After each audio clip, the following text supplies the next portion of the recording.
What's up, homegirls? ¿Qué onda, morras? Buenos días, tardes, o noches, since I don't know when you're listening to this.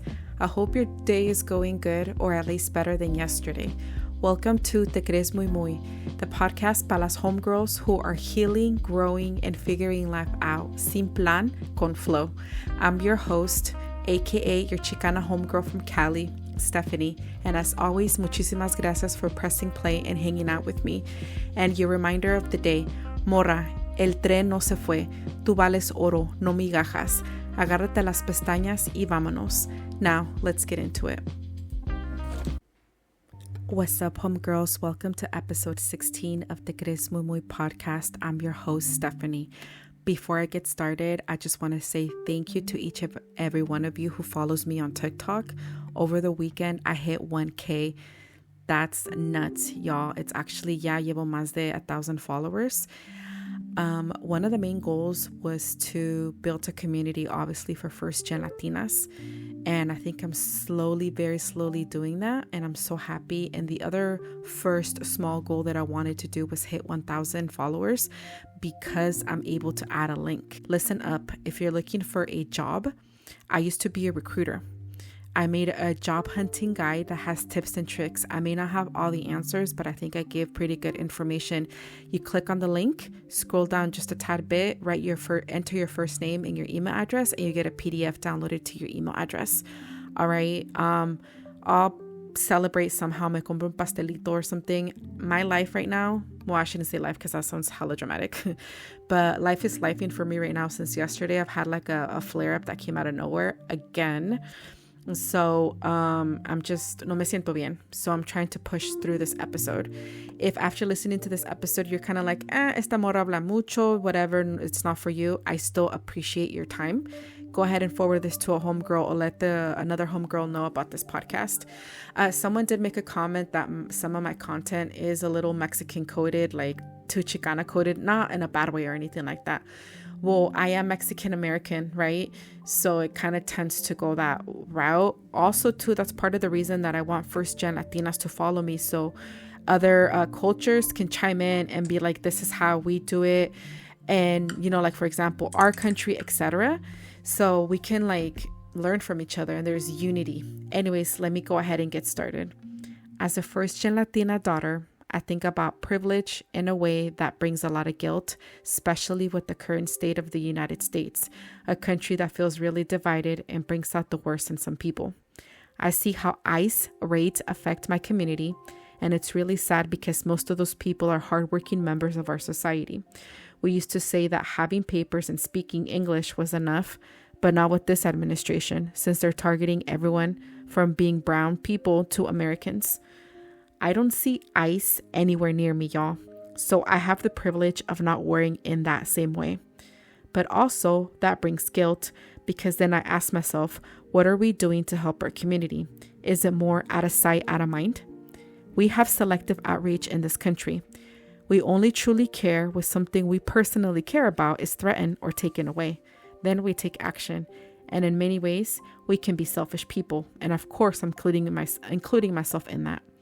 I've never had to worry about renewing legal paperwork, DACA, or anything like that. I just apply for work and that's it. I don't have to worry about sending money to another country because people are depending on me.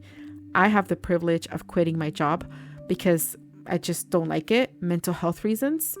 I didn't like the boss or it just wasn't the right fit. Que pinche privilegio. Think about it, y'all. Most of the time, it's slim pickings, pues ni modo, es lo que hay, a chingarle. We see immigrants doing hard labor and we applaud them like, damn, I wouldn't be able to hang doing that type of work. And we respect them, but then we keep living our lives. Some of us won't even donate to ACLU or immigration or immigrant nonprofits. Then you also have Latinos who say, you broke the law, you gotta leave. While some of them forget that their own parents benefited from immigration policies like Reagan and that their parents were undocumented too before eventually getting their papeles. We all say we want to protest and help, but from far away. It affects us emotionally, but not always directly in our daily lives, so there's distance. A lot of people don't protest because they think it's dumb, it's useless, it's not going to do anything. They don't want to be associated with extreme images like burning the flags or chaotic protests. That's the kind of rhetoric you hear, and it creates embarrassment and hesitation around public action. And then there's the reality. I'm not going to miss work. Then who's going to pay my bills? This is stupid, no va a cambiar nada. Even if you protest and your voice is heard, life continues. We go back to out of sight, out of mind. Many people feel like there isn't any instant impact, so they won't do anything. They won't participate and never will. So then you feel guilty, sadness, anger, and you ask yourself, what can you really do? You're not an influencer. Maybe you can't donate money or time. You do share links, but it feels like it's not enough. The people around you also think it's messed up, but they don't really say much either. Or let's keep it real, some don't care because they have their papeles. They're already U.S. citizens. So once again, out of sight, out of mind. And it becomes more like, que Dios los cuide, los proteja, pobre raza, pobres. And that's as far as it goes. Then there's a contradiction. And this is where I'm going to ruffle feathers. But you know what, you guys? I don't give a damn. People get mad if shelters are built to help undocumented people with housing because of tax dollars, or because they don't want those type of people around their neighborhoods or the area of where they work. Yet they claim to be pro-life Christians or pro-life Catholics. And I say all of this as a practicing Catholic. And listen, y'all, before you guys start attacking me, ojo, I'm not saying all Catholics and all Christians are like this, okay? And it's hard not to question the hypocrisy, especially when some so-called Catholics align more with political figures and nationalism than with actual compassion, dignity, and the values they claim to follow. I can speak English. I'm a U.S. citizen. Tengo papeles. So technically, I could go live in another country and try to get some type of visa or eventually that country's citizenship. Then it becomes ironic because we go from saying I'm an American to suddenly being immigrants somewhere else. Don't give me none of this expat bullshit. As a first-gen Latina daughter, you grow up aware of sacrifice and survival. So when you realize you have certain privileges within your own community, it doesn't always feel empowering. Sometimes it feels heavy, knowing there's others struggling while you're expected to keep living your life like normal. Not because you don't care, but because life doesn't stop. So that was the episode. I told y'all I was going to be hella short. I've been sitting with this for a while. I just didn't know like how to word it and anything like, and you know, stuff like that. And let's keep it real. Like a lot of the stuff that I said, I know other people feel it, but they're not going to say anything. So I know that some of you guys are going to be like, oh, you're Catholic and se van a ir de aquí, because I don't want to get off sidetrack, because we all know the harm that the Catholic Church has done. But I'm also going to keep it real. I've seen the good that the Catholic Church has done too. Anyways, that's a story for another day. But I do question, and this is a conversation that I've had with my mom. Hey, homegirls, before you keep listening, did you know I made y'all a journal? It's a short, cute, 15 pages pa que no andes toda confundida. See, un journal. It's called El Journal de Mis Life Shoulds. It's not a miracle fix. Let's keep it real. It's not a whole heal in 10 days type of thing, because let's be real, you've been carrying all this shit since you were younger. It's a small, simple tool to help you check in with yourself instead of bottling everything up. I made 2 versions, PDF if you want to print it and actually write it like right inside, or a Google Doc if you want to do it from your phone. Think of like heal on the go, right? And girl, si tienes tiempo de andar allí stalking your ex-boyfriend for 20 minutes on any social media platform, you got time pa esto. Y esto honestly, it's better for you. The link is in my bio. Now, let me go ahead and get back to this episode. I was like, you see all these Christians and all these Catholics que son disque pro-life, right? And ojo, like I said, I'm not saying everybody before you all attack me. Le dije that they say that they're Catholic or Christian, you know, they're pro-God and everything. Y que they're pro-life. Where all these people protesting outside the ICE detention centers.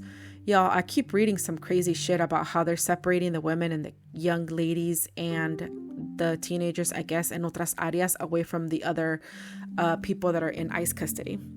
That moms are giving birth y les están quitando los niños. Where's all the outrage? All these same people that go pray outside abortion clinics. ¿Dónde están los padres, the deacons, the nuns, the sisters, the lay people, the archbishop, the cardinals? Okay, you can't protest? Okay, well, I mean, like, literally go outside and pray a rosary.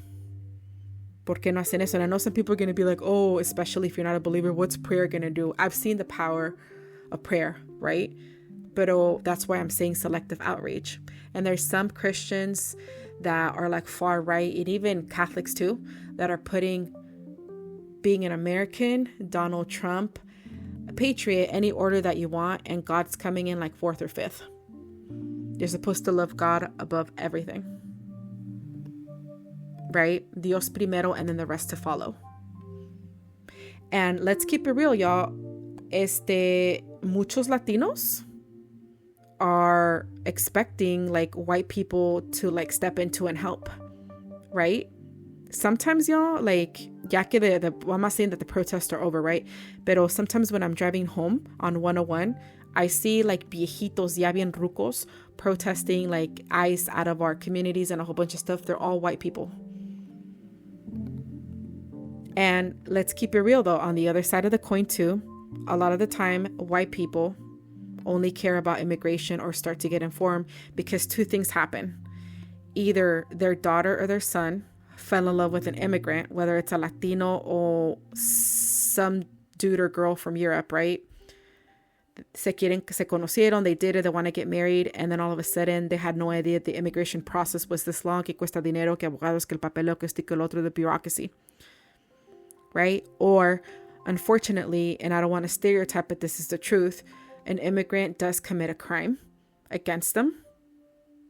And now they hate all immigrants because let's keep it real. If you speak Spanish and you're brown and here in the US, they think that you're Mexican, right? So they just group us all together when that's obviously we know, but still that's my point, que no saben. And then you have like Latinos for Trump, and you have Latinos for Trump and MAGA, Latinos for MAGA or MAGA. I don't know. That's not where I enter in social media or whatever. Yo no sé nada de eso, really, the names. And that they'll be interviewing these people, these youngsters. And a lot of the time, and it pisses me off, son mexicanos, y'all, son chicanos. Let's keep it real. A lot of the ICE agents son chicanos. Border Patrol son chicanos. And you're just like, damn. And they'll interview them and you're like, oh, you voted for Trump? Yeah, I voted all 3 times. Or yeah, this is my first time and I voted for them. They're like, why? Because we need to keep this country safe and stuff. And they're like, but it's just interesting because my parents don't have papers. They don't really speak English either. And you're like, what the fuck? And the interviewer goes, so there's a possibility that because of under this administration, they could get deported. Well, yeah, that sucks, but it is. They broke the law. And I'm like, you mother lover, because of them, you have papers. It's kind of like that whole mentality, like, you got me say ciudadano, or I have my papers now, like, they have to do it correctly now, too. It's kind of like, yo sufrí, yo le chingué, and the people behind me también le tienen que chingar, y también they have to suffer. And the immigration system is like chaos. Not everybody, unos, they get their papers hella fast, y le arreglan hella fast, y otros no, right? Or they kind of like forget que ya, like, they forget the struggle, y ya they think que ya son bien acá, bien Americans and stuff. So it's just interesting to just everything that's going on, y'all. And I have the privilege, and this sounds super culero, I have the privilege of saying that, like, damn, that sucks, I feel for them, but I can't relate. And then let's keep it real. We can't be doing like activist work 24/7, because obviously some people may be married or have kids or have a career, lo que sea. You could give money, you could give time, you could do both, or be an activist or whatever. But a lot of people feel like that's not enough. No somos people who are like immigration attorneys, or no somos like federal judges, that, so we feel like in a way we're kind of stuck. And that's why a lot of people don't protest, because a lot of people feel like dicen, no, eso es una pendejada. If you really like Mexico so much, go back and live and take your family and go back to Mexico. Qué pinche vergüenza. Ahí andan los pinches chicanos, los pinches pochos. Ahí andan con su pinche Mexican flag. Están en los Estados Unidos porque ellos no saben que está bien feo. Yo soy un inmigrante y yo soy muy orgullosa de ser americana. Ay, qué vergüenza, pinches pochos. Not knowing that they'll get sent back in a snap of a finger. They don't care that you just became a citizen o que tienes papeles. You know, pues I don't break any crimes. I mean, I don't break any laws or anything, so I don't have to worry about getting deported. I think we're past that, y'all. So anyways, if this is the last time you hear this this podcast because of what I said and you're pro Donald Trump and everything, bye, see ya. We don't want to be you know, like, I don't care. I think I stayed silent long enough because no sabía qué decir, and then I know, and I take full responsibility. I know that that's a weak ass excuse to use. And that's me, like, privilege and stuff. Anyways, I'm going to end it here.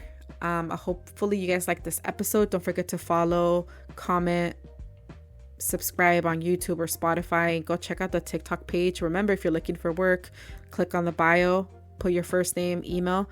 Y también, I have the journal that I talk about. If you're interested in buying it, ahí está. Anyways, I will catch y'all next time. Bye. Okay, what y'all think of that episode? Les gustó? Not so much? Did it make y'all ponder or just be like, esta morra no sabe nada? I just want y'all to feel seen and understood, not stressed out.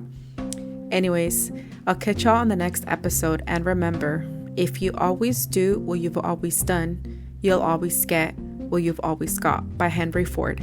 Thanks for stopping by. Share, comment, and engage. Don't forget to follow this podcast on Instagram at Te Crees Muy Muy Podcast. Go engage and invite other homegirls. Let's build that community. If you want, feel free to DM me for topics. And with that, I'll catch you next time. Bye.